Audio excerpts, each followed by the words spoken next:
pas parler de la foi. Sans parler du juste qui vit par la foi. La foi est détruite dans nos églises parce que nous prêchons beaucoup d'autres considérations que Jésus.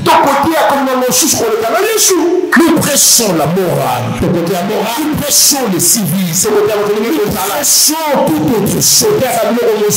Aujourd'hui, amen. Nous ne prêchons pas Christ. Si j'étais venu, c'est parce que je dors par terre. Dormir par terre ne donnera rien. Dormir à Mangengen ne donnera rien. Tout est question de l'œuvre accomplie à la croix. C'est une œuvre achevée, une œuvre complète, une œuvre parfaite. Le malade se retrouve à la croix. Les maudits se retrouvent à la croix. Les aveugles se retrouvent à la croix. Les pauvres se voient à la croix. Mon problème est où? Tous les problèmes trouvent la solution à la croix. C'est comme ça qu'il dit. C'est lui dont le serpent a mordi. Ne regarde pas là où le serpent est mort. Mais lève les yeux. Lève les yeux vers le serpent des reins. Le serpent des reins, c'est à la croix.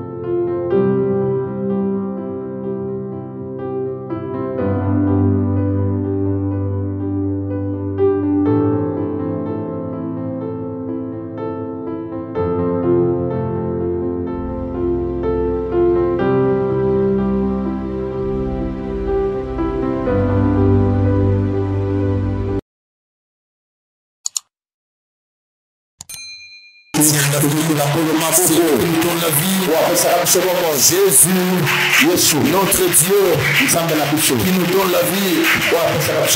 Il dit, je suis le chemin. Je suis la vérité. Je suis la vie. Nous disons Amen à cette parole. Et réellement la vie. Voilà pourquoi nous avons la vie.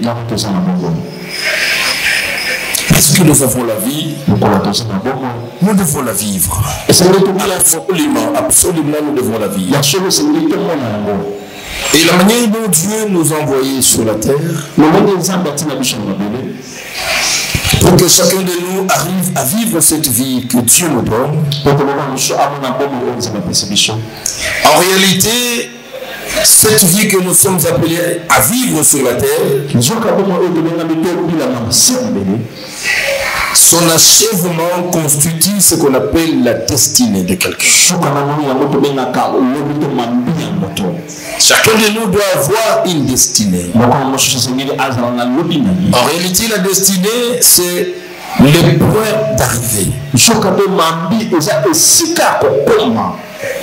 Et notre départ a été avant notre naissance. Il ne faut jamais imaginer que le départ de ta vie a commencé le jour de ta naissance. C'est pour cela que le Seigneur dit, je vous connaissais avant que vous ne soyez des masses de sang dans le sein de votre mère. Et tout ça, c'est pour empêcher à votre maman de se prévaloir le kilo de dire que c'est elle qui détient et qui détenait ta vie. Le début de ta vie n'a pas commencé par la naissance. Et donc le début de ta vie ne commence pas avec tes parents. Le début de ta vie commence dans l'au-delà. Le Seigneur te connaissait. Et il t'a pris de là où tu étais. il t'envoie sur la terre. Et effectivement, c'est pour le monde. En réalité, il faut bien être conscient de ça. Vous ne savez pas combien de naissances, combien de grossesses ça avorte, ça rate, il y a du mort-né.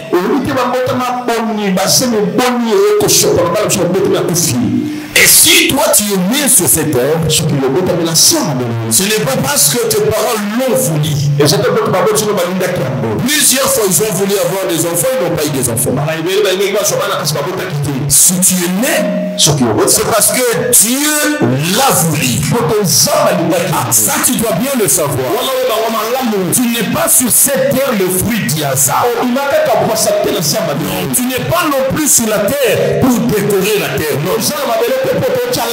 Ta forme, ta taille, ta teinture, tout ça, ça décore le monde. Tu n'es pas un instrument de décoration.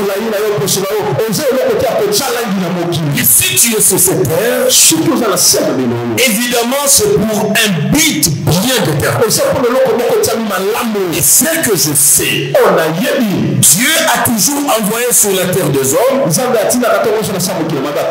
comme de problèmes. Mais Dieu envoie toujours des hommes sur la terre comme des solutions à des problèmes déjà arrivés ou des problèmes qui vont arriver. Moïse a été le fruit de problèmes qui existaient pendant 4 siècles. Les enfants d'Israël souffraient dans l'esclavage. Pendant 4 siècles et 30 ans. Leurs problèmes. Amen. Dieu a cherché la solution. Cherchons la solution pour les enfants d'Israël. Et Dieu va choisir et provoquer la naissance de l'homme qu'on appelle Moïse. Et donc Moïse sur la terre, il n'est pas venu comme un fruit du hasard. Moïse avait pour finalité, c'est ce que j'ai dit, le point d'arrivée. Il était appelé, il avait pour mission sur la terre. Ce n'est pas de se marier, de manger beaucoup, d'acheter des véhicules, non. Mais de libérer le peuple de Dieu de l'esclavage de Pharaon. Ça, c'était la destinée de Moïse. Et donc, de par sa naissance, sa croissance, et tous les actes qu'il était appelé à poser, Moïse avançait pas à pas vers sa destinée. Et vous verrez, quand Moïse avançait, il y a eu d'embûches sur son chemin. Il y a eu des problèmes sur son chemin. Il y a eu des difficultés sur le chemin. Et il était appelé à marcher contre vents et marées pour atteindre son objectif. Arriver au point d'arriver. Malgré que c'est le plan de Dieu, malgré que c'est le choix de Dieu, il y a eu des problèmes. Il y a eu des entraves. Et même pour le cas de Moïse, dont je suis en train déjà de parler, ces entraves l'ont empêché d'entrer dans la terre promise.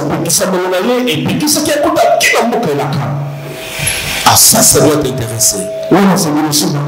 À cause des entraves, à cause des problèmes, à cause du blocage, Moïse a avancé, il arrive jusqu'au désert. Après le désert, c'était le Jourdain. Il va finir le Jourdain, c'est la terre promise. Mais il arrive au bout du désert. Et Dieu l'amène même sur la montagne pour lui montrer, regarde là-bas. Tu as vu le pays du Jéhovah. Tu as vu comment c'est beau, je vois que c'est beau. C'est là que je promets que tu as.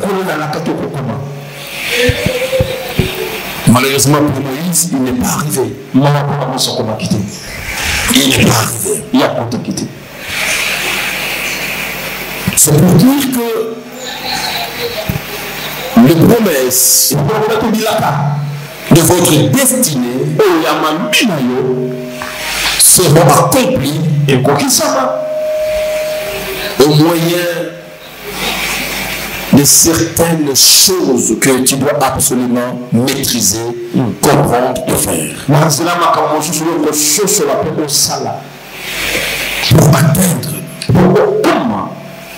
le point d'arrivée. Malheureusement, la couronne qui doit être déposée sur ta tête, Dieu t'attend au point d'arrivée. C'est pour cela qu'il avait dit qu'il faut, s'il faut courir, il faut bien courir. Car celui qui sera couronné, c'est celui qui a couru selon nos règles et qui est arrivé à la fin. Et Dieu n'a jamais couronné quelqu'un sur le chemin. Dieu couronne quelqu'un au point d'arriver. Mais comment faut-il vivre maintenant? Parce que pendant le chemin, et ce chemin dont je parle peut constituer toutes les années de ta vie sur la terre. Comment faut-il vivre? Comment tu dois te comporter? Parce que la promesse est là, Dieu a dit, il est démontré que le chemin n'a jamais été facile et à personne. C'est même les difficultés du chemin qui ont amené beaucoup à la perdition et à la destruction.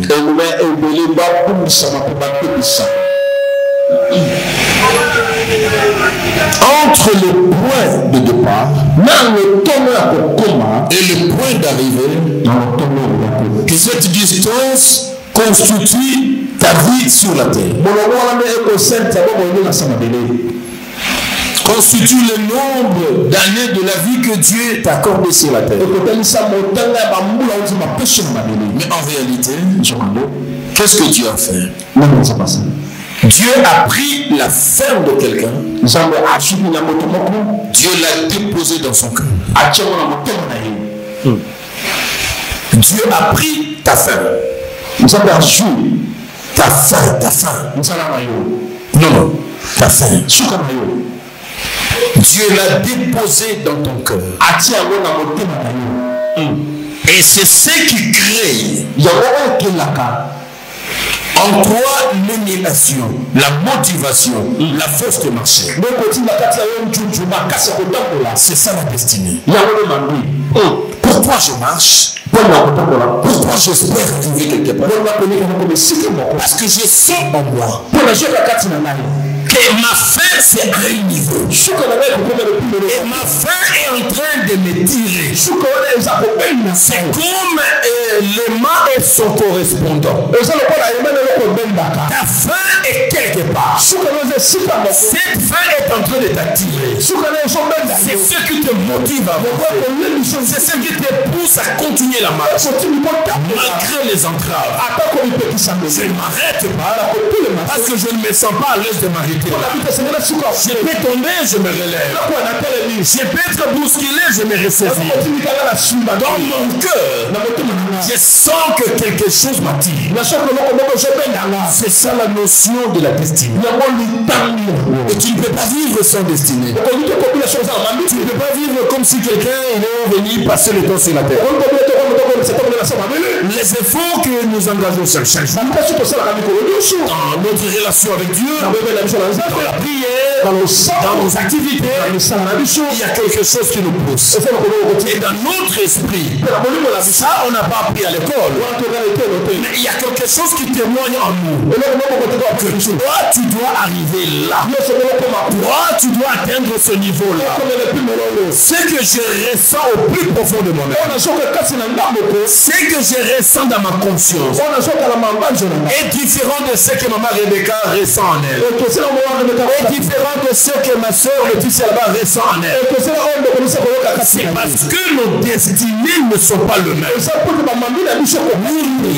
Nous n'y arriverons jamais tous au même endroit. Chacun a son point d'arrivée. Chacun a sa hauteur. Chacun a sa grandeur.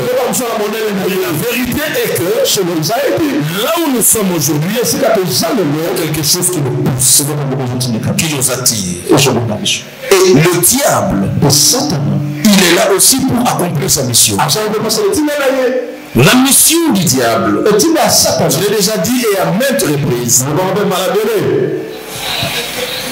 le diable ne sait pas te ravir. En réalité, le diable ne peut pas changer ta destinée. Je voudrais mieux le dire à quelqu'un. Le diable n'a pas assez de force, n'a pas assez de capacité, il n'est pas assez compétent.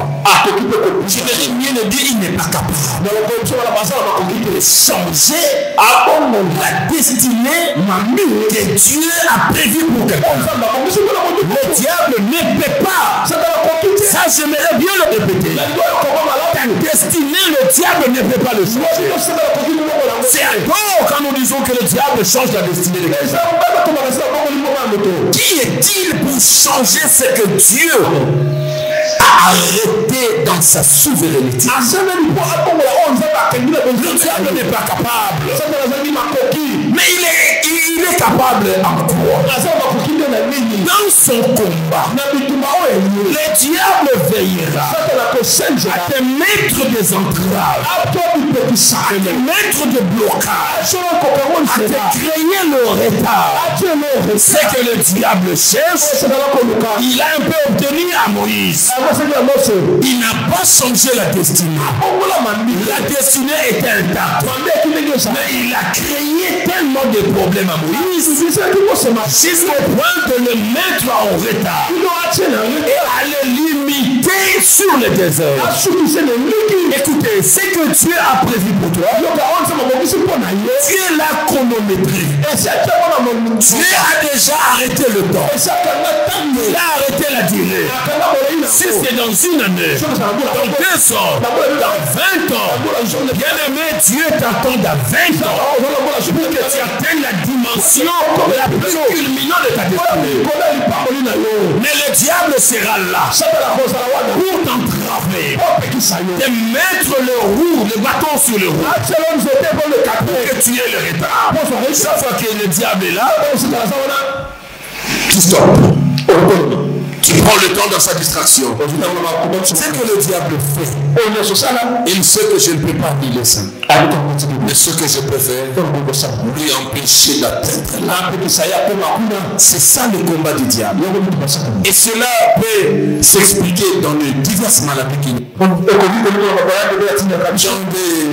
diverses calamités qui mettent devant nous, des difficultés, des problèmes énormes, des confusions, des blocages, des situations de stagnation qui permettent dans notre vie. Et pour les chrétiens, c'est l'est stagné. Parce que celui-là n'est pas conscient qu'il doit marcher. Il ne sait pas que tu peux tout arrêter, mais tu n'arrêteras pas le temps. Laisse-moi le dire à quelqu'un. 24 heures que tu perds dans ta vie, ce sont de 24 heures que tu n'auras jamais à récupérer dans ta vie. Il ne faut jamais perdre même une seconde pour le diable.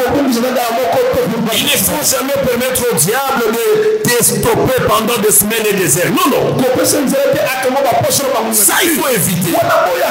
Parce que tout ce qu'il est en train de faire, des secondes, des minutes, les heures, les jours, c'est pour accumuler le retard dans ton passé. Et finalement, que tu puisses sombrer dans la confusion, que tu sois fatigué, n'ayant plus la force de marcher pour arriver à ta destinée. Ça, c'est ce que le diable fait. Mais c'est un chemin qui est déjà tracé par Dieu comme ça. Personne n'aura un chemin facile sans rose ni épine. Mais pourquoi alors Dieu, qui nous aime, qui nous choisit, qui nous envoie, mais pourquoi Dieu permet-il tous ces problèmes sur notre parcours? Pourquoi Dieu laisse tous ces problèmes devant nous? Si ma destinée c'est le point d'arrivée, laissez-moi te dire, et en toi, Dieu a mis toutes les potentialités nécessaires te permettant d'arriver là. Dieu n'a rien laissé dans ta vie. En toi, je dis en toi, c'est ce que je suis venu révéler aujourd'hui. En toi, Dieu a mis le capacité, il a mis le potentiel qui vont te permettre de marcher et d'arriver à ta destinée. Mais parfois l'ignorance de nos potentialités, la confusion à sa compréhension peut nous vouer facilement à l'échec.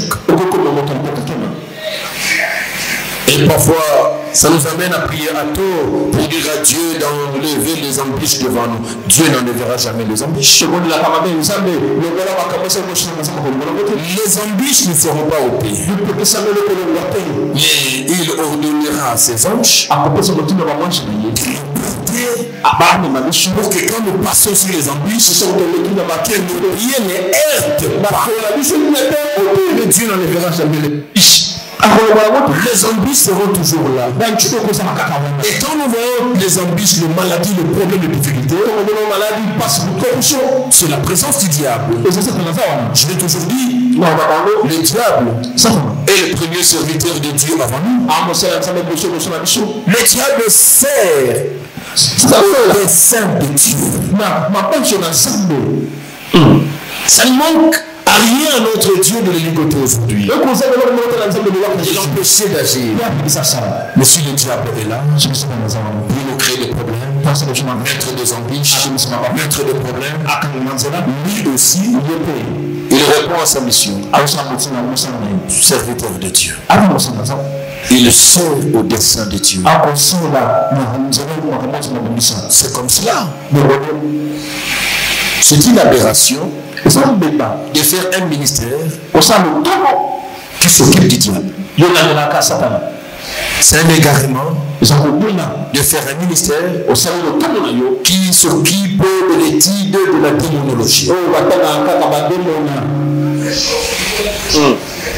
C'est une perdition de faire un ministère de combat spirituel de terreur. Je vous ai choqué à maintes reprises ici.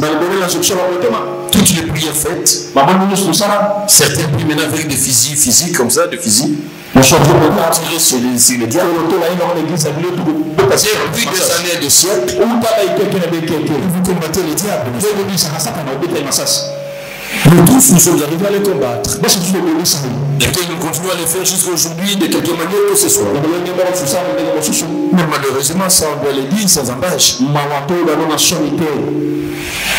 Nous n'avions jamais appris que le diable est immobilisé, fracturé.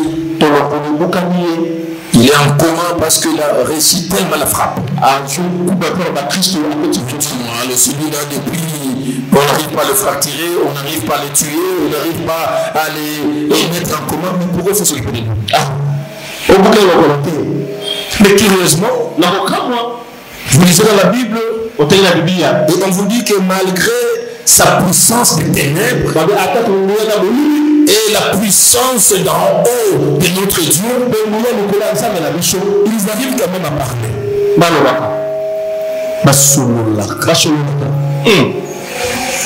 Mais il faut voir comment le diable et Dieu parlent. Cordialement, avec convivialité. Comment Dieu peut poser la question au diable, tu viens d'où? Et il a le droit de dire que non, je suis dans mes tours comme d'habitude. Et en marchant, je suis passé du côté, tu connais Job.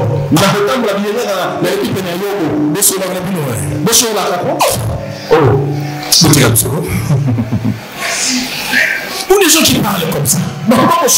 Et Dieu lui dit, à qui vit? Je n'ai pas vu la méchanceté dans les échanges. J'ai demandé la convivialité. Et notre Dieu est en train de vanter. Il dit, mais non, Job, je le connais. Il me dit, non, viens. Il suffit seulement si tu fais ça. Tu fais la quelques années. Quelques années. Et des gens qui parlent comme ça, et moi je crée un ministère de combat. Et je regardais mon maître. Mon mobile, c'est Jésus. Il était en face du diable. Il ne l'a pas combattu. Le diable l'a approché. Mais ce que j'ai noté, il a résisté au diable. Il n'a pas combattu le diable, mais il a résisté. Il est écrit, il est aussi écrit, arrière de moi Satan. Il est parti. Il est parti. Il faut laisser le diable être diable. Il ne faut pas mener tous tes échecs au dos du diable. Parce que je te dirai, malgré sa présence, il y a de ceux qui réussissent. Il faut mettre que le diable soit là ou pas. Que dans ta famille, les sorciers soient là ou pas. Et dans ton quartier, que tu aies des sorciers ou pas. Que soit un nombre pléthorique ou pas. Je réussirai. Qu'il soit là ou pas, je monterai. Qu'il soit là ou pas, j'avancerai. Et ils seront témoins de ce que Dieu est capable de faire de moi. C'est comme cela que la Bible dit, le juste vivra par la foi. Et c'est là que la notion de la foi est invitée ce matin. Pour quitter le point de départ, là où Dieu te prend, dans les éternités, il t'envoie sur la terre pour atteindre l'objectif. Les buts pour lesquels tu as été envoyé sur la terre, atteindre ta destinée, tu ne peux l'atteindre que sur base et par le moyen de la foi. Tu n'as pas besoin de chercher qu'il n'y ait pas des embûches. Les embûches, les blocages seront toujours là. Le diable sera toujours là. C'est comme ça la Bible dit pour le diable. Résistez-lui. Avec quoi? Pas avec des prières d'autorité, mais avec une foi ferme. Amen. Le problème, c'est la foi qui te permettra de marcher. C'est la foi qui est la motivation de notre marche. C'est la foi qui nous pousse à avancer. Là où les portes sont fermées, je ne m'arrête pas. Ma foi me pousse à avancer. Ma foi me dit, une fois que je vais atteindre le linteau de cette porte, la porte va éclater. Et je continue à marcher. Tout le monde me dit, tu vas où? Je dis, je vais là. Je me dis qu'il n'y a pas d'espace. Il n'y a pas de chemin. Je dis, s'il n'y en a pas pour tout le monde, mais pas pour le juste. Le juste vivra par la foi. Et Dieu m'attend. Une fois que j'arrive sur le linteau, la porte s'ouvre. Amen. Mais les problèmes sont toujours là. Les problèmes feront partie de notre vie. Ils seront toujours là. Nous n'aurons jamais une journée en rose dans le monde. Chaque jour aura ses problèmes. Et chaque jour doit avoir une dimension de la foi. Et chaque matin quand tu pries, tu dis à Dieu, donne-moi une dimension de la foi proportionnellement au défi que je vais rencontrer. Que ta foi ne soit pas inférieure au problème. Tu peux être de petite taille comme David, mais avoir une foi qui dépasse Goliath. Et les hommes qui regardaient David, ils l'ont regardé avec des yeux physiques. Ils ont vu qu'il n'a pas les biceps, il n'a pas la taille, il n'a pas le diplôme, il n'a pas la beauté, il n'a pas l'argent. Paul ainsi que Pierre ont dit, je n'ai ni or ni argent, mais ce que j'ai, c'est la foi. Je te le donne au nom de Jésus. Lève-toi et marche. Il y a quelque chose en toi. Amen. Il y a quelque chose en toi. Tu ne dois pas t'arrêter devant les obstacles. Il faut continuer à marcher. Amen. Dans ce monde, il y aura toujours des obstacles. Mais le Seigneur nous a préparé à ça. Le manque de la foi va te faire éliminer de la course. Et pourquoi certains en dehors de Moïse ne sont pas entrés à la terre promise? Pourquoi? Ils sont allés, ils ont regardé les esprits, ils ont vu les fils d'Anak, ils sont gênés. Ils sont gênés. Et même ces mesures devant les fils d'Anak, ils vont dire, en tout cas Josué, nous sommes regardés. Nous sommes comme des sauterelles devant les fils d'Anak. Écoutez-moi bien. Ça c'est sorti de la bouche des gens qui avaient la promesse d'entrer à la terre promise. Mais ils ont prononcé de leur propre bouche que nous sommes en face des fils d'Anak, comme des sauterelles. Leur déclaration a détruit leur marche vers la destinée. Parce que le pays promis, c'est le pays où coule le lait et le miel. Alors les sauterelles ne mangent pas, ne boivent pas le lait et le miel. Ceux qui se déclarent comme des sauterelles n'entreront plus. Parce que la terre promise, c'est pour ceux qui doivent manger, boire le lait et le miel. Et quand tu te déclares que je suis sauterelle, tu es éliminé de la course. La course de la parole. Nous sommes comme des sauterelles. Ce n'est pas pour les sauterelles qui vivent la terre promise. Tous ceux qui se déclarent des sauterelles n'entreront pas. Qui les a éliminés? Ce ne sont pas les sauterelles de la famille. Qui les a éliminés? Parce qu'on cherche les diables partout. Eux-mêmes. Parce qu'ils ont déclaré. La bouche. Je vais vous montrer là où la foi loge. La foi loge dans le cœur et dans la bouche. Amen. La Bible dit c'est de l'abondance du cœur que la bouche parle. Oh, le cœur est rempli. C'est ce qu'on entend.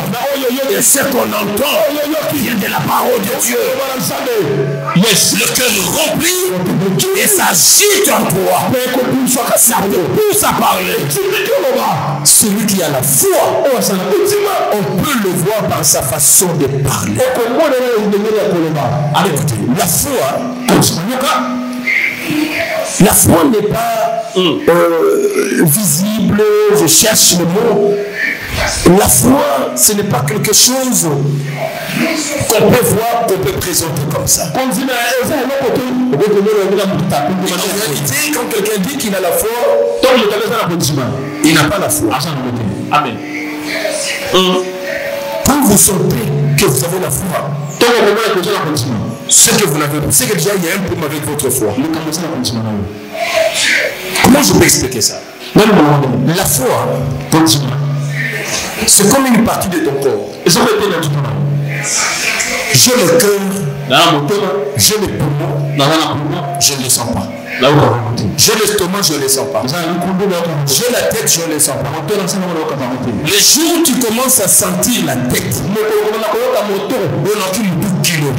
C'est le jour où la tête a des problèmes. Et le jour où tu commences à sentir l'estomac, c'est-à-dire que tu as une maladie d'estomac.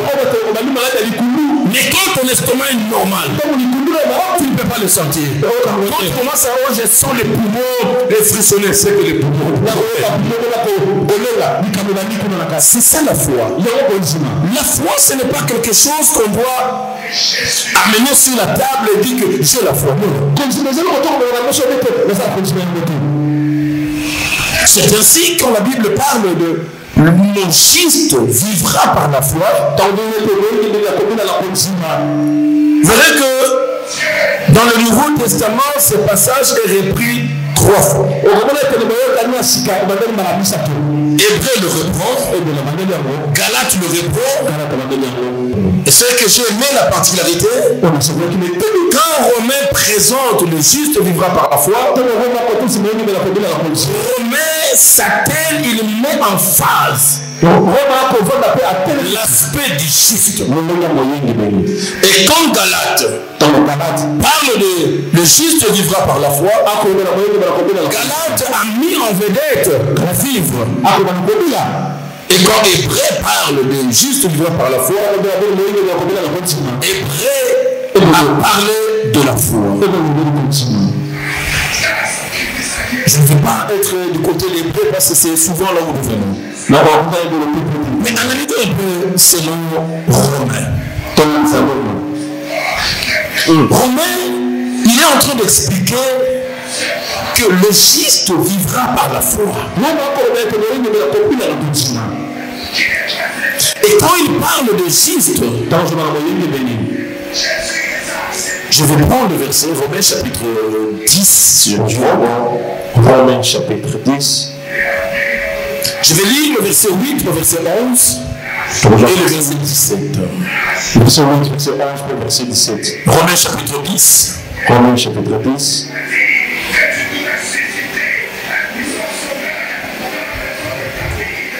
Romains est en train d'expliquer le juste vivra par la foi.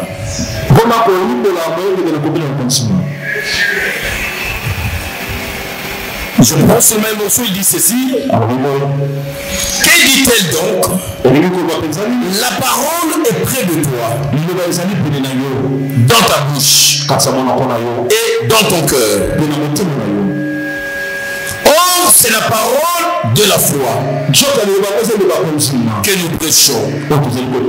Si tu confesses de ta bouche le Seigneur Jésus, et si tu crois dans ton cœur que Dieu l'a ressuscité de mort, tu seras sauvé. Car c'est en croyant du cœur qu'on parvient à la justice.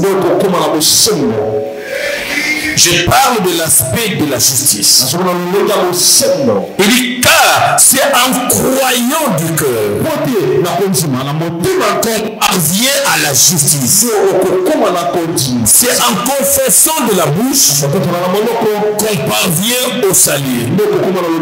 Selon ce qui est écrit, quiconque croit en lui ne sera point confié.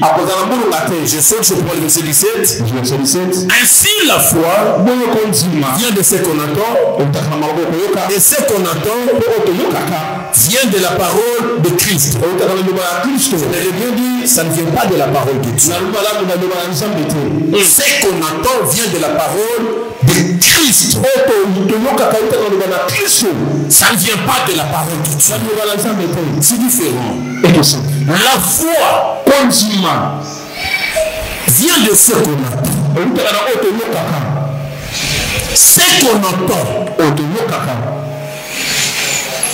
qui nous rend juste vient de la parole de Christ. On ne dit pas de la parole de Dieu.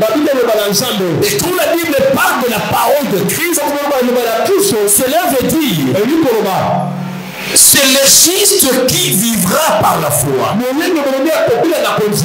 Mais ce juste-là, celui-là qu'on déclare juste, c'est celui-là qui attend la parole. Cette parole qui vient, non pas de Dieu, mais de Christ. Ce ne sont pas des paroles prononcées. Mais c'est ce qu'a représenté la vie de Christ ou sa mission sur la terre. C'est cela que dans ma prière, je commençais par dire, en bénissant le Seigneur, parce que nous sommes des justes. En réalité, la bonne nouvelle,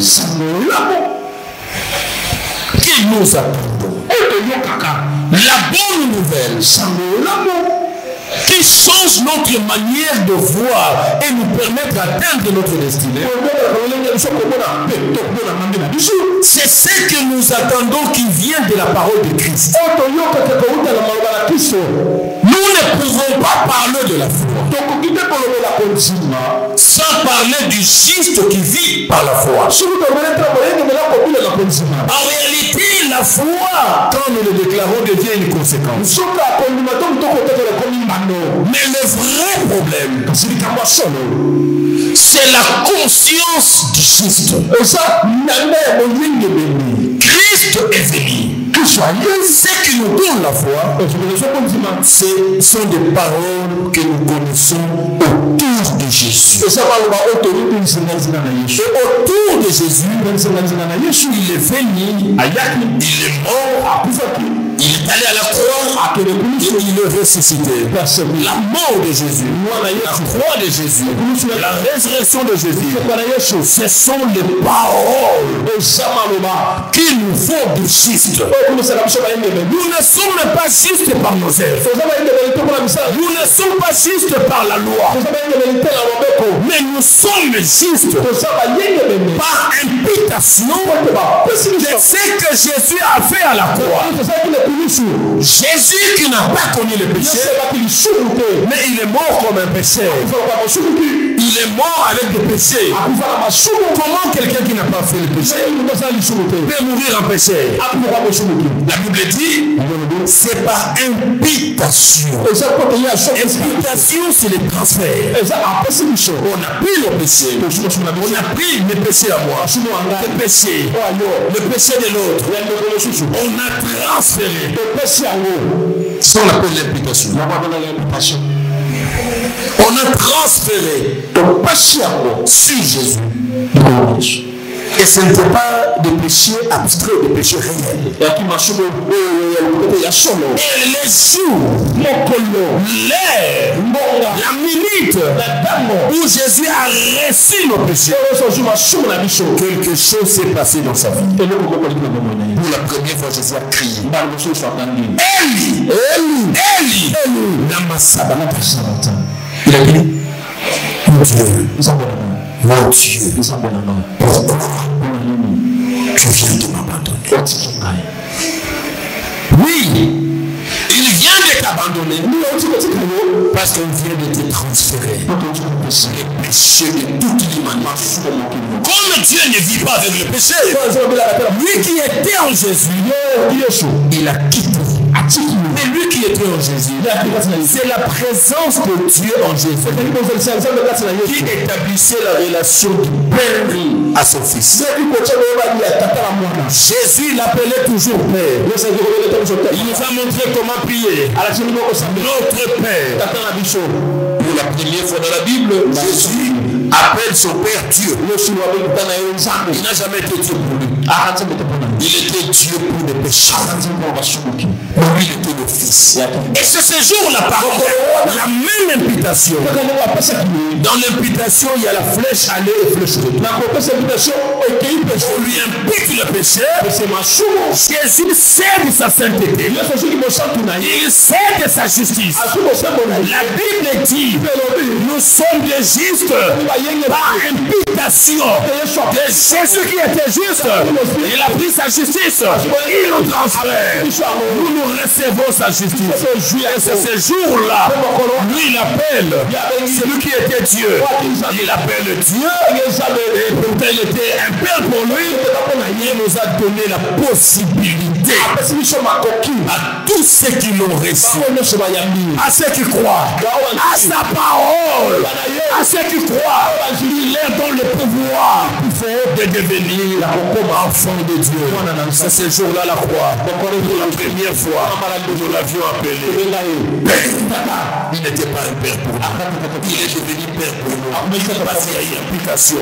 Mais tu ne peux pas te présenter aujourd'hui comme un péché. Tu n'es pas un péché. Tu es un juste. Dieu ne marche pas avec le péché. C'est cela qui est dans l'Ancien Testament. Avant que Dieu ne vienne, il faut que le sacrificateur monte. Et il vient visiter son père pour répondre à ses questions. Dieu ne descend pas là où il y a le péché. Mais quand tu t'appelles péché, est-ce que tu peux me répondre? Moi qui, jusqu'aujourd'hui, pense que tu es péché. Je suis venu te révolutionner que tu n'es pas un péché. Tu es un juste. Tu es ta justice. N'est pas le fruit de tes efforts, mais ta justice, c'est un don d'imputation. Dieu nous a imputé à justice. C'est pour cela que nous sommes différents de ceux de la loi. Ceux qui étaient sous la loi, Dieu ne marchait pas avec eux. Dieu n'était pas en eux. Le Saint-Esprit n'était pas en eux. Il était sur eux. Dieu marchait avec eux. Parfois il est devant et ils sont dehors. Parfois il est derrière et ils sont devant. Même moi, je suis juste. Il n'est pas devant moi. Il n'est pas derrière moi. Il est à moi. Il vit en moi. Jésus vit en moi. Parce que je suis juste. Il n'est pas vivre. Il ne peut pas vivre dans le palais d'un péché. C'est comme cela qu'on a voulu reprocher à Jésus. Jésus, tu entres dans la maison de Nicodème. Tu entres dans la maison des Zachée. Il a dit aujourd'hui, le salut est entré ici. Le salut est entré ici. Quand Jésus entre en toi, tu n'es plus péché. Il te transfère sa justice. C'est comme cela. Tu as le pouvoir pour donner au diable de partir. Et le diable va partir. Ce que tu vas lier sur la terre, lié dans le cieux. Ce que tu lies sur la terre, tu lié dans le cieux. Mais qui peut poser des actes s'il ne se sent pas dans la peau de la justice? Le diable vient jouer à la culpabilité. Non, toi tu n'es pas digne. Non, toi tu n'es pas digne. Non, Dieu est en colère. Vous savez, le jour où Christ était né, la Bible dit, les anges qui sont venus, ils ont dit quoi? Gloire à Dieu sur la terre. Les conflits qui existaient entre Dieu et les hommes à cause du péché, la naissance de Jésus a amené la paix. Les anges ont dit sur la terre, paix maintenant. Il n'y a plus de guerre, il n'y a plus de conflit, il n'y a plus de méchanceté. Dieu ne frappera plus, Dieu ne va plus tuer à cause de Jésus. Et l'autre foi, c'est une aberration d'avoir des séminaires sur la foi. On ne peut pas faire des séminaires sur la foi. On ne peut pas faire des séminaires sur le miracle. On ne peut pas faire des séminaires sur la guérison. Non, c'est une aberration. C'est les justes qui vivra par la foi. Et le juste, il vit autour de la parole qui ont été prononcées sur quelqu'un. C'est Jésus. C'est comme cela. Quand vous voyez, on nous dit que Paul a prêché, Antioche, il a prêché et des gens étaient touchés par les paroles que Paul prêchait. Et un paralytique va se lever parce que Paul a vu sa foi, il a dit lève-toi et marche. On ne peut pas vous prêcher de la foi sans vous prêcher de celui qui provoque la foi. Mes amis, il n'y a pas un enseignement de la foi qui va faire grandir la foi en vous, qui va stimuler la foi en vous. Mais c'est les paroles autour de Jésus qui vont à vous provoquer la foi. La foi vient de ce qu'on entend. Ça veut dire la foi est une conséquence de ce que nous entendons. Et ce que nous entendons ne viennent pas des paroles de la foi, mais viennent des paroles de Christ. Et pourquoi qu'est-ce que Christ a dit? Il a dit pas me mettre ici, tu es guéri. Il a dit je me suis fait malédiction pour que toi tu sois pris de malédiction. Mais tu ne peux plus croire à la malédiction. On ne peut pas faire des séminaires sur les malédictions, sur les blocages. Nous devons prêcher aux gens Jésus qui a ôté les malédictions. Et cela va provoquer la foi. Les malédictions vont tomber. Ah, est-ce que je parle à quelqu'un ce matin? La justice, c'est sur l'homme, c'est sur toi. Tu veux vivre le miracle. Tu n'as pas besoin d'une prédication de la foi. La prédication de la foi, c'est cette prédication qui est issue sur les paroles de Christ. Les paroles de Christ se résument en trois. Sa mort, sa croix, sa résurrection. C'est comme cela Paul me dit. Écoutez, personne ne peut venir vous prêcher un autre évangile que celui que je vous prêche. Qu'il soit anathème. La Bible nous parle de bonnes nouvelles. La bonne nouvelle, ce n'est pas de venir dire aux gens que Dieu est méchant. Dieu n'est pas en colère contre toi. Dieu n'est pas méchant contre toi. La bonne nouvelle, c'est l'amour de Dieu. C'est le pardon de Dieu. Que ce Dieu-là, il a pris ta place. Il a pris tes péchés. Il t'aime. Et avec lui, tu peux encore être restauré. C'est ça l'évangile. La foi est détruite dans nos églises parce que nous prêchons beaucoup d'autres considérations que Jésus. Nous prêchons la morale. Nous prêchons le civisme. Nous prêchons tout autre chose. Aujourd'hui, amen. Nous ne prêchons pas Christ. La prédication, il n'y en a pas deux. Il n'y a qu'une seule prédication. Mon ami, je parle de la prédication. Je ne parle pas du messager. Je ne suis pas messager. Mais je suis prédicateur de l'évangile. Je ne suis pas prédicateur de la loi. La prédication s'articule sur une seule personne. Jésus. Du début à la fin, c'est Jésus. Quand nous sommes là, c'est Jésus que nous prêchons. Amen.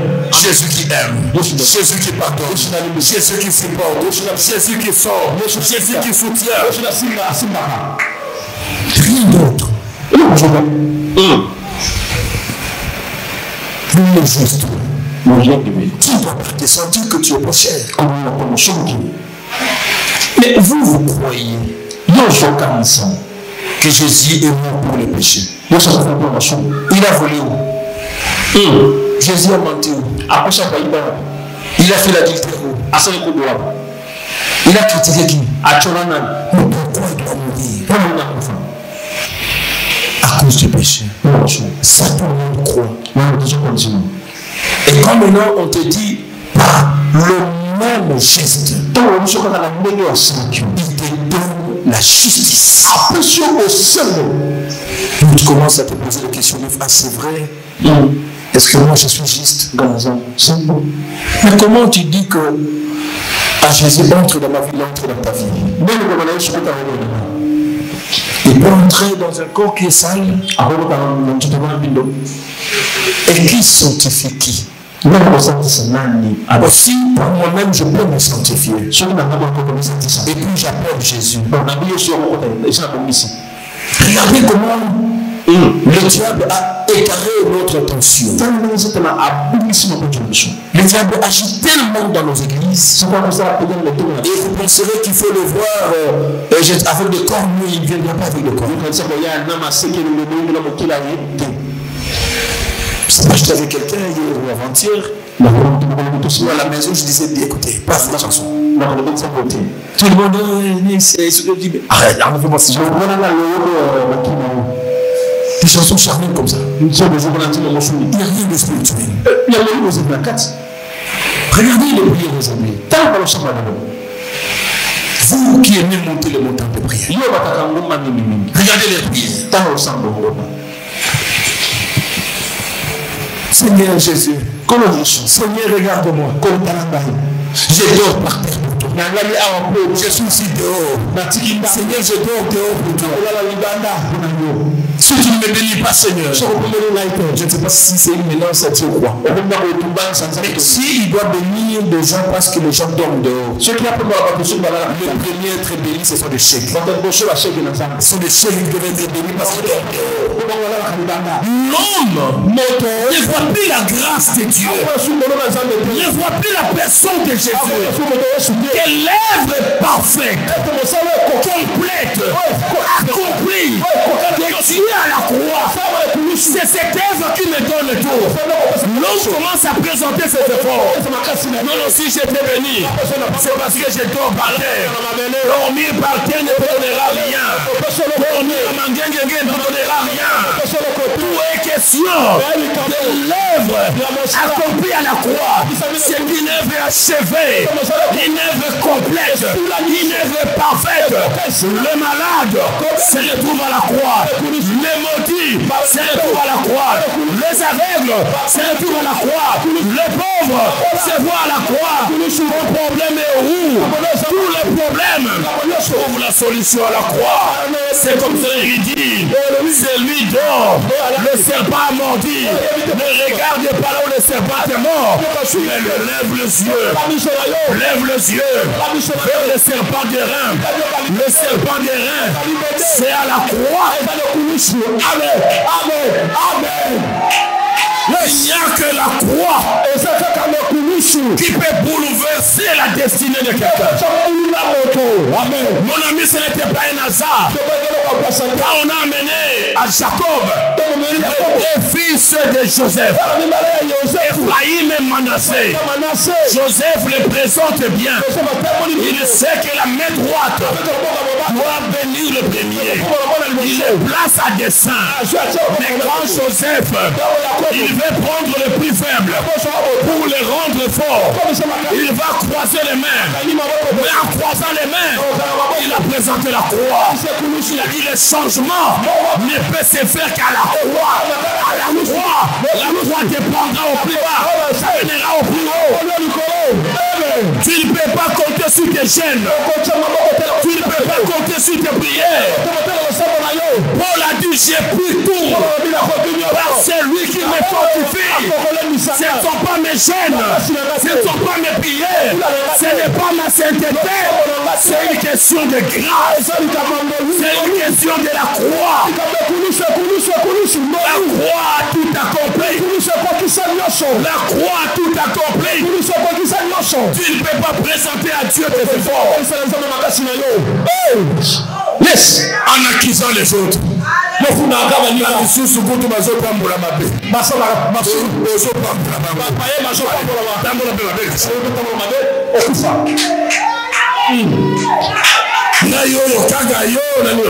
Des chansons mal inspirées.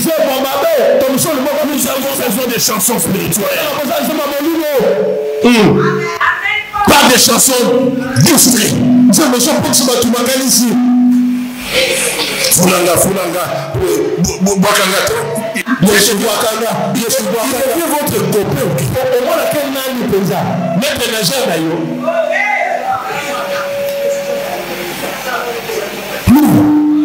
C'est une perdition. C'est comme cela. Les gens ne prennent pas soin. On l'a fait le vendredi. Entretenir une bonne relation avec Dieu. Les gens entretiennent de bonnes relations avec les montagnes de Manguégué, les montagnes de Luzizi, les montagnes de Campus. Intendance. C'est la grâce de Dieu. Nous ne pouvons pas ici nous prévaloir dire que c'est à cause de moi. Non, c'est à cause de ce que Jésus a fait pour cette église. Nous ne pouvons pas présenter à Dieu nos efforts. À ce moment-là, la gloire reviendra à qui? À nous les hommes. Moi j'ai fait 40 ans, 40 jours, j'ai fait 100 jours. Voilà pourquoi je suis devenu grand. Entretenons de bonnes relations avec Dieu. Et non de bonnes relations avec les montagnes de prière. Je l'ai toujours dit, il n'y a pas de solution dans une montagne de prière. Ce que tu peux aller chercher dans une montagne de prière, moi j'ai eu la grâce d'être appelé par Dieu. J'ai alliance avec ce Dieu. Pour quelque chose que tu peux faire 100 jours en prière, moi je peux prononcer une seule phrase sur ta vie. Dieu qui a alliance avec moi. Tu donneras 100 jours de prière à la montagne. Tu peux pas ce n'est pas pour ma gloire, mais pour la gloire de Dieu. Voilà pourquoi je suis ordinaire comme vous. Je suis simple comme vous. Ce n'est pas. Je ne viendrai pas, sinon le pasteur, il sort de la retraite de 14 jours. Il est en train de venir, donc quand il a... Non. Nous sommes simples. C'est Dieu qui fait ça. Quand nous faisons des gènes, nous n'avons pas besoin de ça. Je l'ai dit. S'il y a quelqu'un qui ne fait pas pousser de Christ, c'est moi. J'ai dit que lui-même, il doit faire sa propre publicité. Sinon, je vais tomber dans mon égo. La gloire pour me voir que c'est moi. C'est cela que Dieu fait de grandes choses. Dieu fait de grandes choses. Certains viennent témoigner qu'il y a un privé. Heureusement que la sœur a eu le cours de témoigner ici. C'est alors que tout le monde s'est rendu compte qu'elle est tombée folle ici. J'ai les images dans mon téléphone. Pas de folie. Qu'est-ce qu'on a fait? Il vient de spécial. Il est venu à l'église. Celui qui était à la croix, on a présenté son cas. C'est pas devant son mari, militaire, il ne prie pas. Je lui ai posé la question, qu'est-ce que tu vas dire? Il m'a dit, je ne reviens pas. Je sais toujours que ce sont des... Moi, je dis, mais c'est ta femme. Dieu. Il sait ce qu'il fait. Ma fille n'est pas venue aujourd'hui, peut-être qu'ils ont un problème de transport. C'est quelqu'un que je gagnais. Je venais d'une mission de Guémena. J'étais à Zongo Guémena. Oh, et elle logeait avec quelqu'un dans le même hôtel que moi à Guémena. Je l'ai vu un jour quand on prenait le petit déjeuner à distance. Comme j'avais fait un jour, je suis allé à Guémena, à Zongo au retour. J'ai fait un autre jour, le lendemain, je rentrais à Kinshasa. Et c'est fait maintenant que quand je rentrais, on se retrouve avec lui à l'aéroport, elle aussi rentrait à Kinshasa. Nous étions assis ensemble et je commençais à lui parler un peu de Jésus. C'est une musulmane, totalement musulmane. Son père, c'est un responsable musulman. Donc elle ne connaît rien d'autre que l'islam. Bon, elle a un peu de la s'est passée pour moi. Elle dit, mais quand même, je peux venir à l'église. C'est sa soeur qui est, sa jeune soeur qui est chrétienne qui devait commencer à chanter. Le dimanche passé, elle était là. Le lundi, quand il m'a fait des voces, j'étais au bureau, que j'ai compris. Elle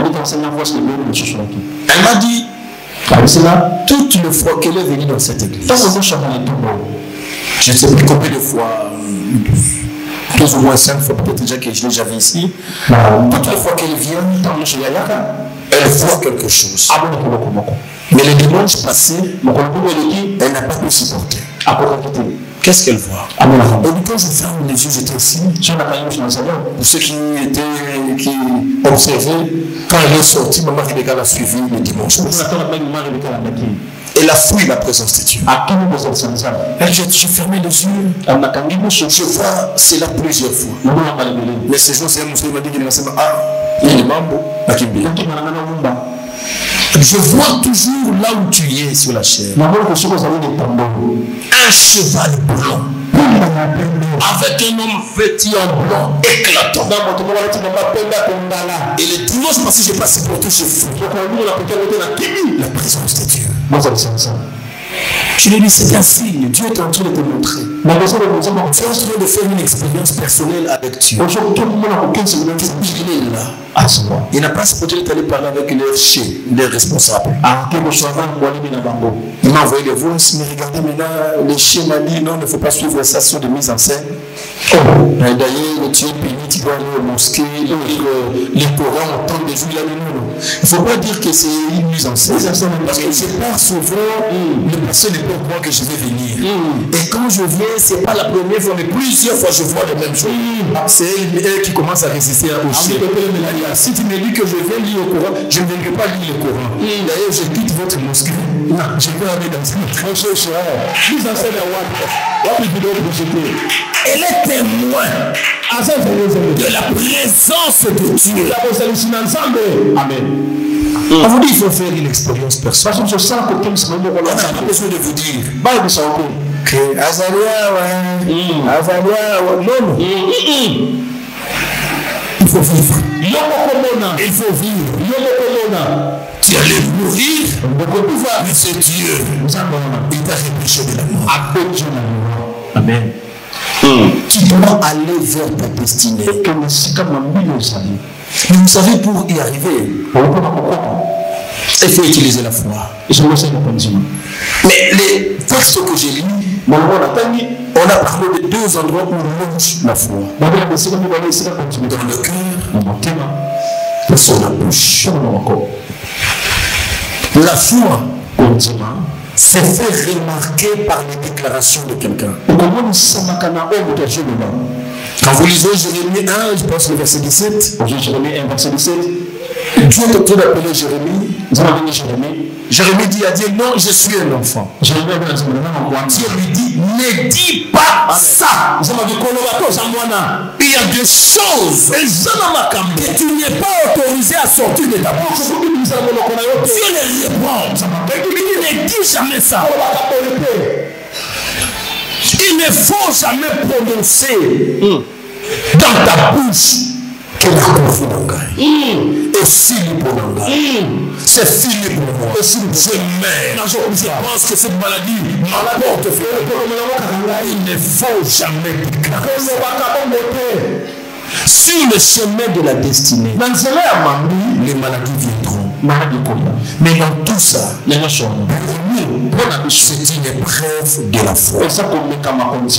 Nous ferons face aux obstacles. Et dans ces obstacles-là, ce que Dieu attend de nous, c'est notre foi. Et quand vous lisez l'histoire de Paul, à partir des actes 23, 24, 25,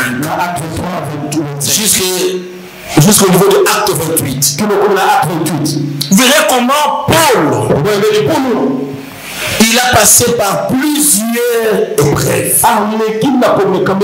des arrestations, des traductions en justice, ligoté, mise en prison, ressorti, on amène chez ces juges, on le sort. Mais regardez comment Paul est resté constant. Quand nous prenons acte 25, le verset, à partir du verset 23. Acte 25, verset 23. Jusqu'à 27 d'abord, j'ai lu. Acte chapitre 25. Acte chapitre 25. Le lendemain donc, Agrippa et Bérénice servèrent en grande pompe entrèrent dans le lieu de l'audience vers les tribunes et les principaux de la ville. Sur l'ordre de Festus, Paul fut amené. Alors Festus dit, roi Agrippa, et vous tous qui êtes présents avec nous, vous voyez cet homme au sujet duquel toute la multitude de Juifs s'est adressée à moi, soit à Jérusalem, soit ici, en se criant qu'il ne devait plus vivre. Verset Paul. Pour moi, ayant reconnu qu'il n'a rien fait de mériter la mort, et lui-même, en ayant appelé à l'empereur, j'ai résolu de le faire partir. Je n'ai rien de certain à écrire à l'empereur sur son compte. C'est pourquoi je l'ai fait paraître devant vous, et surtout devant toi, roi Agrippa, afin de savoir qu'écrire après il aura été examiné. Car il me semble absurde d'envoyer un prisonnier sans indiquer de quoi on l'acquise. Agrippa dit à Paul, il te permet de parler pour ta défense. Écoutez maintenant ce que Paul a dit. Et Paul ayant entendu la parole, ayant étendu la main, s'est justifié en ces termes. Je m'estime erré, roi Agrippa, d'avoir aujourd'hui à me justifier devant toi et de toutes les choses dont je suis accusé par les Juifs.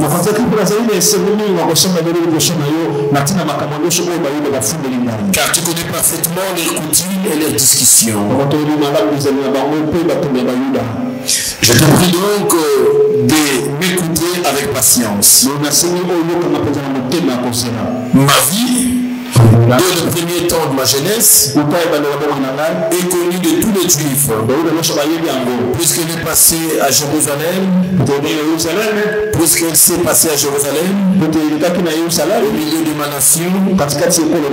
Ils savent depuis longtemps, s'ils veulent déclarer que j'ai vécu pharisien selon la secte la plus rigide de notre religion.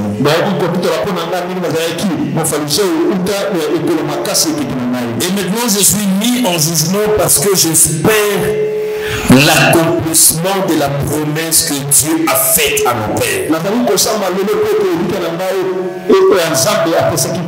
Paul se justifie qu'il espère à la promesse que Dieu a faite à ses pères,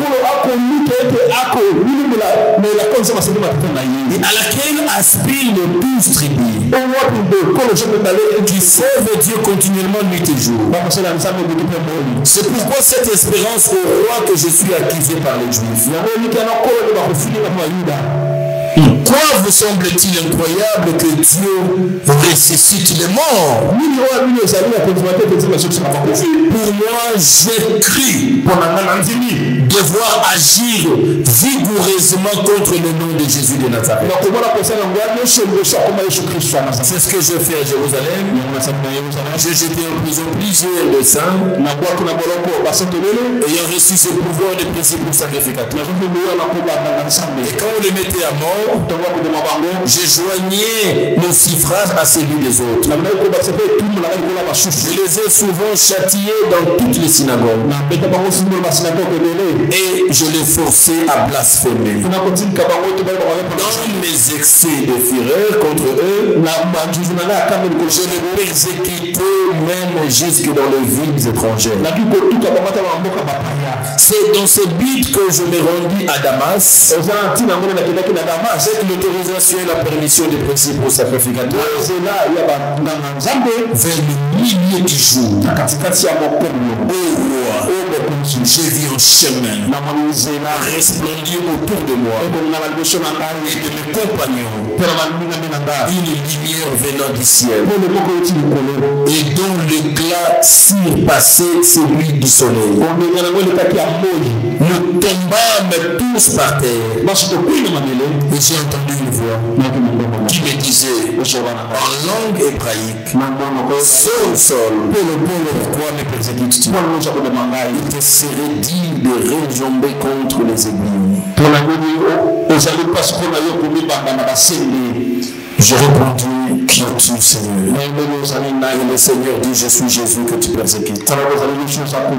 Lève-toi et tiens-toi sur tes pieds. Car je te suis à Paris pour t'établir ministre et témoin de choses que tu as vues et de celles pour lesquelles je t'apparaîtrai. Je t'ai choisi du milieu de ce peuple et du milieu des païens vers qui je t'envoie, afin que tu leur ouvres les yeux pour qu'ils passent des ténèbres à la lumière, de la puissance de Satan à Dieu, pour qu'ils reçoivent par la foi en moi le pardon des péchés et l'héritage avec le sanctifié. Qu'ils reçoivent quoi? Par la foi. En qui? En moi Jésus. Vous recevoir quoi? Le pardon des péchés et l'héritage avec le sanctifié. Pas l'héritage avec ceux qui sont saints, mais avec le sanctifié. En conséquence, roi Agrippa, je ne peux résister à la vision céleste et à ceux de Damas d'abord, puis à Jérusalem, dans toute la Judée et chez les païens. Je prêchais la repentance et la conversion à Dieu avec la pratique d'œuvres dignes de la repentance. Voilà pourquoi les Juifs se sont saisis de moi dans le temple et ont tâché de me faire périr. Mais grâce au secours de Dieu, j'ai subsisté jusqu'à ce jour, rendant témoignage devant les petits et les grands, sans m'écarter en rien de ce que le prophète Moïse ont déclaré devoir arriver, savoir que le Christ souffrirait et que ressusciter le premier d'entre les morts, il annoncerait la lumière au peuple et aux nations. Comme il parlait ainsi pour sa justification, Festus dit à haute voix, tu es fou, Paul. Ton grand savoir te fait déraisonner. Je ne suis point fou. Très excellence Festus, répliqua Paul. Ce sont au contraire des paroles de vérité et de bon sens que je prononce. Le roi est instruit de ces choses. Je lui en parle librement, car je suis persuadé qu'il n'en ignore aucune, puisque ce n'est pas en cachette qu'elles sont passées. Crois-tu au prophète, roi Agrippa?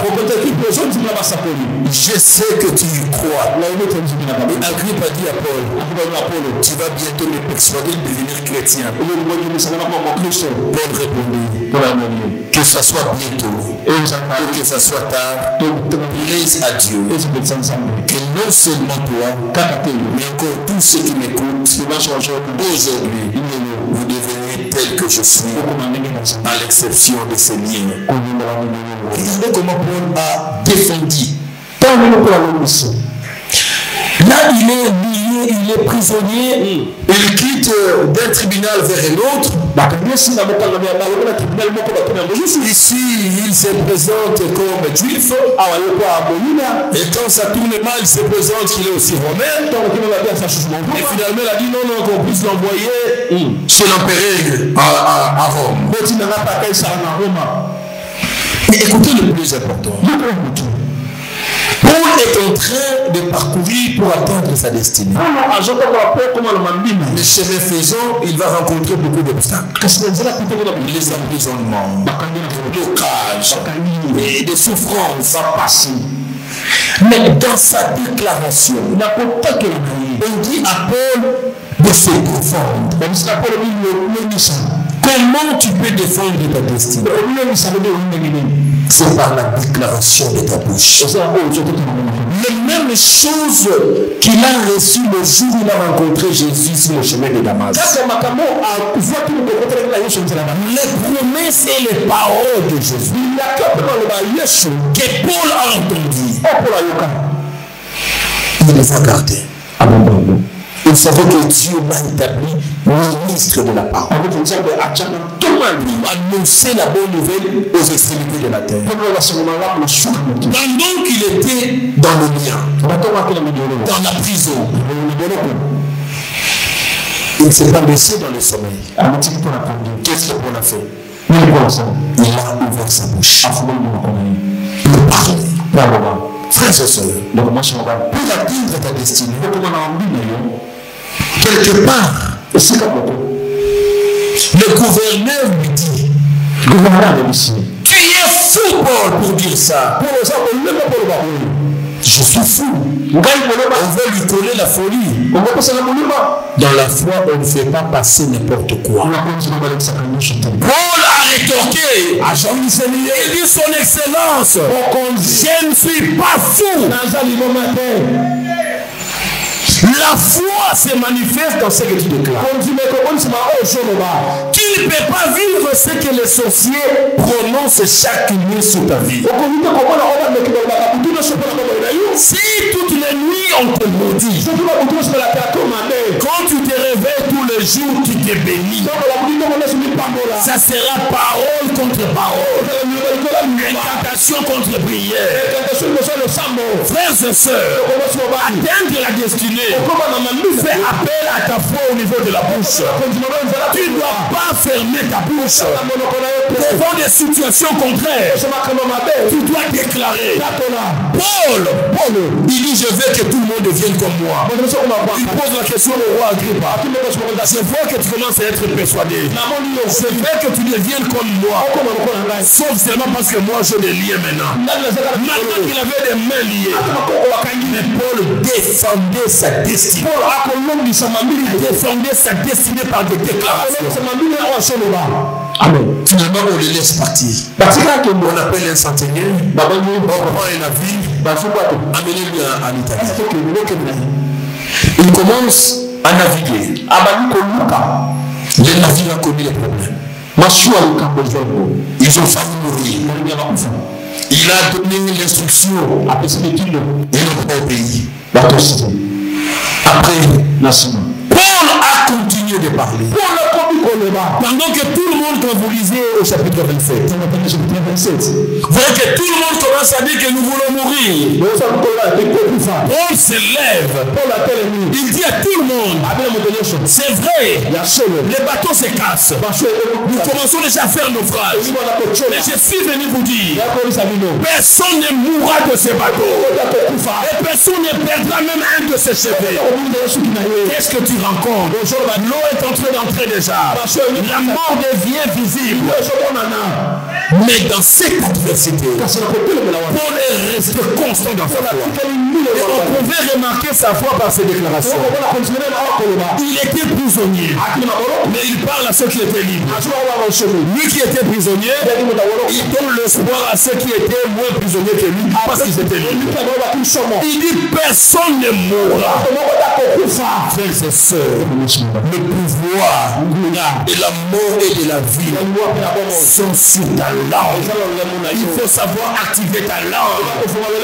Akufaka monoko ya kokanga mate. Fongola monoko yeba koduba. Okubani, boko kangaite. Ngana za mwana mungala. Notolena musika bakube yobi. Bo bana bangala ngula bakafide. Okubika tie boza mwana mungala. Mais tu vas déclarer. Ce qui va te motiver à déclarer, tu diras que je vais mourir dans l'eau. Mais Dieu m'a dit, sur le chemin de Damas, notre foi doit s'appuyer sur les paroles de Christ. Qu'est-ce que Christ a dit pour toi? Ta situation là, il y a une parole pour ça. Mais fais de cette parole ta parole. Éclate cette parole matin, midi, soir. Maman, so là, na malade. Ozo mitika na malade. Ozo tik non, sois maloba. Banda ko répéter. Amen. Amen. Banda ko bango avec foi. Yes. Ata munga malobi nyonso. Ona yebi ke maloba ya suke za munga ngate. Anazweba ke lobana ye lobi. Munga ngayaka libuso. Mais yo te de makamata so. Nazongi maete ke oyolo. Bien aimé, ce sont ces paroles qui ont la puissance. Maloba ya ta destinée. Les maladies, les problèmes viennent t'arrêter sur la route. Ne dis pas comme ceux d'Israël. Nous sommes comme des sauterelles. Comme dans la route de la route. La sauterelle. Vous savez que tout le monde avait peur. Il avait peur de Goliath. Parce qu'il voulait la taille. Mais David vient. Il ne voit pas cette taille-là. Il voit la taille de ce que Dieu a fait avec lui dans la femme. Il commence à demander qu'est-ce qu'on fera à celui qui va le tuer. Il ne demande pas qu'est-ce qu'on peut faire pour le tuer. Donc le tuer, c'est déjà que ça c'est là. Il demande maintenant qu'est-ce qui va arriver comme dividende. Les bénéfices, c'est lesquels?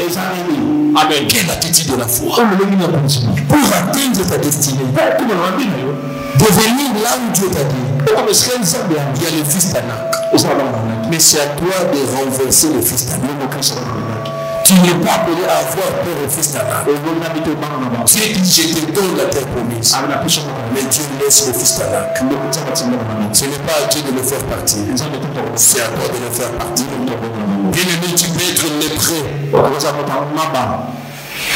Il suffit que tu aies seulement la foi. Tu vas faire fuir toute la ville. Les jours où les lépreux ont pris la décision, face sur les cris, nous allons entrer. Ils nous ont chassés, nous allons entrer. Il y a une loi. Nous, les lépreux, nous sommes des impies. Il dit restez ici, nous allons mourir. Entrez, nous pouvons mourir.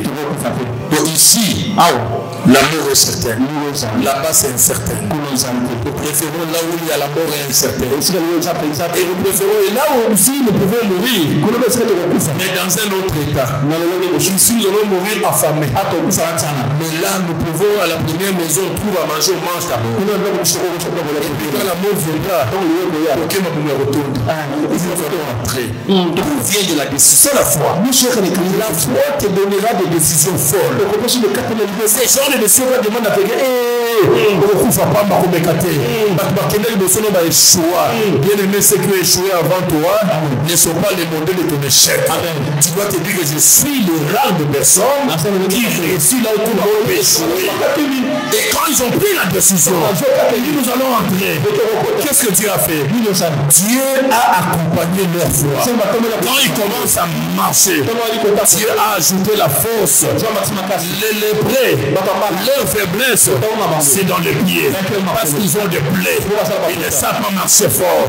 Bien aimé, dans la foi, ta faiblesse deviendra ta force. Quand ils sont entrés, Dieu a rendu fort leurs pieds. Quand ils marchaient, toute la ville attendait que c'est une armée qui est en train de faire la rentrée. Et toute la ville a pris fuite. Les lépreux sont entrés. Ils ont trouvé que la ville était libérée. Ils ont pris, ils ont mangé, ils ont vu dans l'église. Pourquoi? Parce qu'ils ont activé leur foi. Écoutez. Si Bartimée, si la femme à l'appel de sang a été guérie, je me pense que c'est par rapport à quoi? La foi. C'est par rapport. Je suis au niveau de la justice. Non. On les a approchés la foi. Mais la Bible dit Ils n'ont pas entendu parler de la foi. Ayant entendu parler de Jésus. Ce qui provoque la foi, c'est ce que nous entendons de Jésus. Ayant entendu parler de Jésus, que Jésus guérit, Jésus libère, Jésus est capable, même après 4 jours, tu peux revenir à la vie. Ayant entendu tout ça, ça passe où? Ça entre, ça passe dans leur cœur. C'est de l'abondance du cœur, ça remplit le cœur. La bouche commence à parler. Et elle s'est dit en elle-même, si je peux seulement toucher, la voix ne se met pas à écouter. Quand ça entre, ça booste le cœur. La bouche doit parler. Le langage va changer. De quelqu'un qui était assise, elle se met debout. Elle commence à marcher à cause de ce qu'elle a entendu. Et quand elle arrive auprès de Jésus, la foi c'est une conséquence visible. Jésus a dit, j'ai vu ta foi.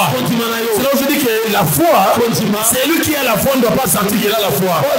C'est l'autre qui va voir qu'il a la foi. Elle est animée de quelque chose. Elle est animée des paroles de Jésus.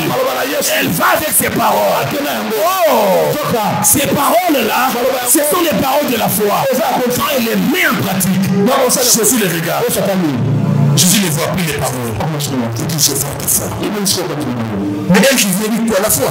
Non, je n'ai pas la foi. Mais c'est que je crois justement c'est ça la foi. Amen. C'est ça la foi. Il faut dire, ça n'a pas ça va passer tout ça dans la condima. Oui, on a ça dans la condima. Alors, c'est la condima. Condima, on a mis ça là. Yes. Yes, oui. Toutes ces personnes qui l'ont guéri, Jésus a vu leur foi. Laisse-moi te choquer. Nous n'allons pas tous atteindre le point culminant de nos destinées. La seule clé qui va nous amener à atteindre ce point, c'est notre foi. Si tu ne veux pas activer ta foi, tu n'arriveras pas. Tu auras des problèmes. Tu auras des problèmes. Tu rencontreras des situations. Paul, ils étaient sauvés dans le territoire des barbares. Après la turbulence dans ces navires et tout ce qui est arrivé. Et quand ils arrivent là, il fait ce froid. On amène le morceau de bois pour chauffer.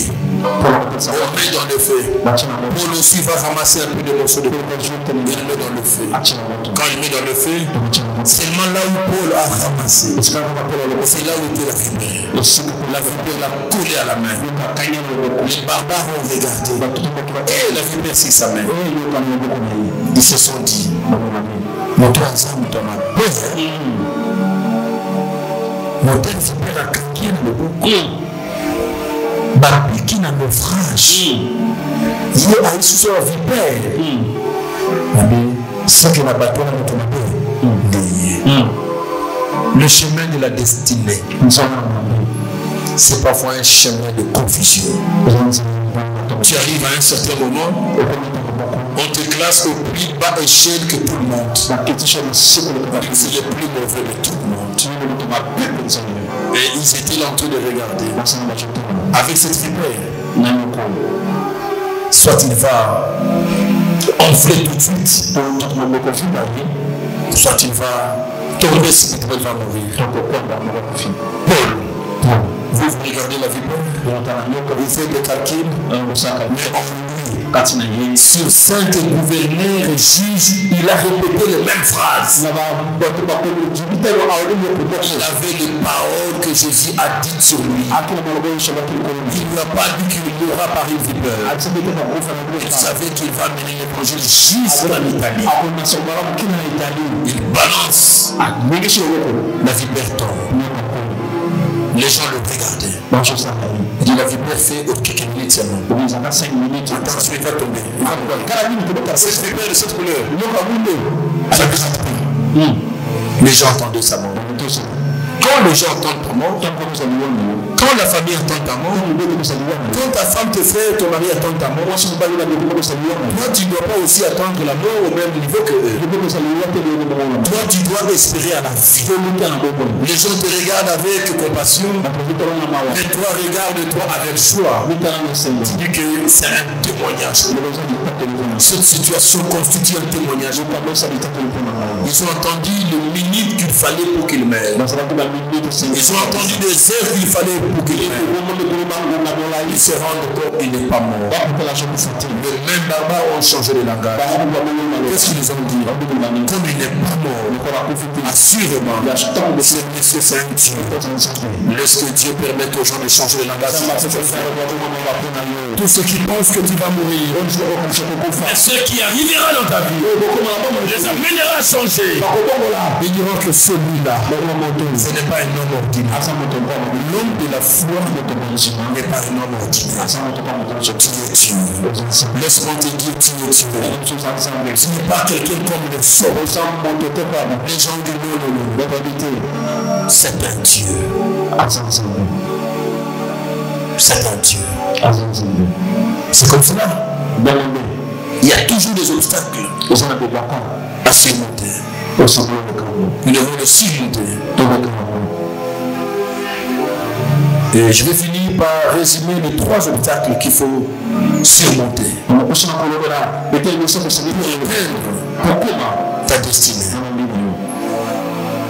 Le premier obstacle, c'est les obstacles des paroles et des actes de méchanceté. Il y a des paroles qui sont prononcées contre toi, contre ta destinée. Il y a la méchanceté des hommes. Autour de ça, il y a des gens nuit et jour. Ils prononcent tes paroles. Ils font des incantations. Ils posent des actes de méchanceté pour te barrer la route à vivre le monde. En face de cette méchanceté, il ne faut pas se taire. Il faut répondre par des paroles. Amen. Il faut répondre par des déclarations. Là on dit que tu mourras. Tu as une parole pour toi. Tu dis que tu mourras. Tu vivras. Tu rencontreras le servant de l'Éternel. Ça c'est ta parole. Une fois qu'il y a une parole de la mort, prends la parole de la vie. Il y a une parole d'échec. Prends la parole de la réussite. Contrecarrer cette parole. C'est de cette manière que tu vas surmonter l'obstacle de parole et des actes de méchanceté. Un autre obstacle, c'est l'obstacle naturel. La nature peut nous amener des obstacles. Ce sont des vents et des tempêtes que nous rencontrons. En face des vents, en face des tempêtes, il faut parler positivement. C'est pour cela que le jour où les apôtres ont vu leur barque un vent contraire, le Seigneur les a appris à parler. Pourquoi vous avez peur? Parlez. Il a parlé contre le vent. Le calme est à vous. Il y a le vent de l'hypertension. Le vent de n'importe quel problème de santé. Le vent des blocages. Devant ce vent, il faut parler. Sinon, ce vent va te bloquer. Ce vent, il est là, cette tempête, c'est pour changer ta trajectoire. Mais tu dois continuer sur la même ligne. Les obstacles vont sauter. Troisième obstacle qui peut venir dans ta vie, ce sont des vipères. Et dans ta vie, pour atteindre ta destinée, il y aura aura des vipères qui vont se présenter. Ce sont les puissances des ténèbres. C'est la sorcellerie. C'est la magie, l'occultisme. Tout ce que le monde des ténèbres est en train de mettre en musique pour t'empêcher d'aller de l'avant. Et en face de ça, il faut les balancer. Tu n'accepteras jamais le vipère infecter ta destinée. Tu n'accepteras jamais que le vipère affecte ta vie et affaiblisse ta marche. Quand tu sens les attaques du monde, les attaques de la sorcellerie, tu as une bouche. Parle positif. Balance cela. Et le chemin va se frayer. Tu vas aller de l'avant. Qu'est-ce qui est arrivé? Et bien aimé, non seulement il y a des obstacles à surmonter, mais aussi les bénéfices que nous tirons de cette foi. Ce sont ces bénéfices qui feront l'objet de notre continuité de ce message le mercredi. Que Dieu bénisse sa parole.